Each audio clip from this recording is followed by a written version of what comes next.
आता विरोधी पक्ष नेता मला आज आणखीन एक आठवण येते, या सभागृहात त्या असतील किंवा नसतील मृणालताई गोरे, त्यांच्यावरती एक मी लेख वाचला होता. कारण ती माणसं सगळी वेगळी होती. मृणालताई गोरे होत्या, विरोधी पक्षनेते होत्या, दुसरे केशवराव धोंडगे खाली विरोधी पक्षनेते होते नव्हते कल्पना नाही, पण त्यांचं भाषण ऐकायला मी एकदा मुद्दामून सभागृहात खाली गॅलरीत आलो होतो. मला असं वाटतं की शरद तापकिरे, जर कदाचित चुकत असेल तर करेक्ट करा, शरद तापकिरे नावाच्या एका इसमाचा कारागृहात मृत्यू झाला आणि त्याच्यावरती त्यांनी जे काय भाषण केलं होतं ते सभागृहात मला असं वाटतं की त्याचे कपडे रक्ताळलेले कपडे घेऊनच आले होते आणि संपूर्ण सभागृह स्तब्ध होऊन ऐकत होतं, असं थरारून गेलं होतं. ती जी काय ताकद असते, मृणालताई गोरेंचं जे मी तुम्हाला सांगत होतो, मृणालताई गोरेंसुद्धा कधीही पदासाठी डचमळल्या नाहीत, नाहीतर त्याही मंत्री होऊ शकल्या असत्या, झालेही असतील जनता पक्षाच्या काळात किंवा आणखीन काही मोठी पदं त्यांना मिळाली असतील, पण ते एका विचाराला निष्ठेने कायम राहिल्या. परत येतात परत जातात, पण मी ज्या विचाराला धरून या क्षेत्रात आले तो विचार मी कधी सोडणार नाही. ठीक आहे, आम्ही सुद्धा त्यांना त्यावेळेला विरोध करत होतो, पण विरोधात असलं तरी त्यांच्या निष्ठा ह्या तुम्हाला मानाव्याच लागतील. आणि मृणालताईने एक वाक्य त्या बोलल्या होत्या कुठे किंवा त्यांच्या मुलाखतीत ऐकलं होतं. त्यांना विचारलं होतं की तुम्ही जेव्हा सभागृहात विषय मांडता तेव्हा संपूर्ण सभागृह हे स्तब्ध होऊन ऐकत असतं आणि एवढंच नाही तर सरकारला सुद्धा त्याच्यावरती निर्णय घ्यावा लागतो, हे कसं काय?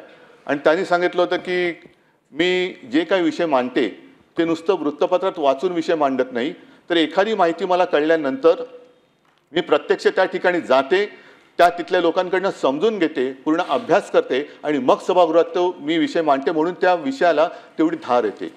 मला वाटतं की अंबादास तुम्ही सुद्धा नाही म्हटलं तरी त्याच एका तत्वाने जिथे जिथे कुठे अन्याय होतं असं तुम्हाला वाटतं तिकडे स्वतः जाता.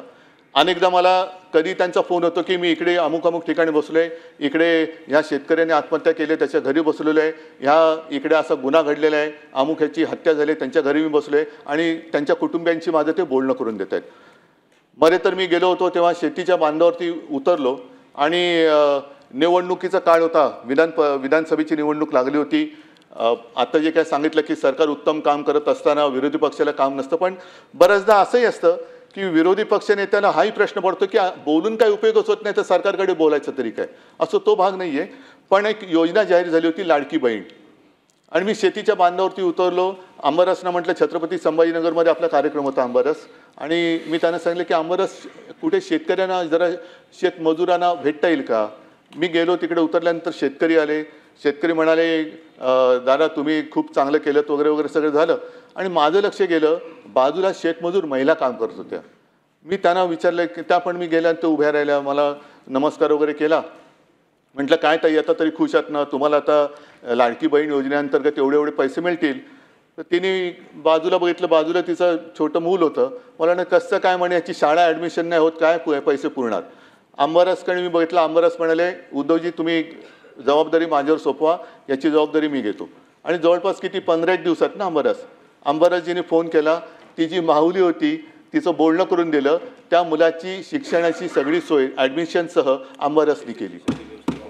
आणि एवढंच नाही तर मी त्याच्यानंतर जेव्हा संभाजीनगरला गेलो तेव्हा ती आई तिच्या मुलासह व्यवस्थित कपडे करून मला धन्यवाद द्यायला आली होती. म्हणजे थोडक्यात काय की आपण बोलत खूप असतो, पण बोलल्यानंतर कृतीमध्ये ते उतरावं लागतं. आता isakal.com आहे देशातील नंबर 1 ची मराठी न्यूज वेबसाईट. प्रत्येक अपडेटसाठी isakal.com ला नक्की भेट द्या.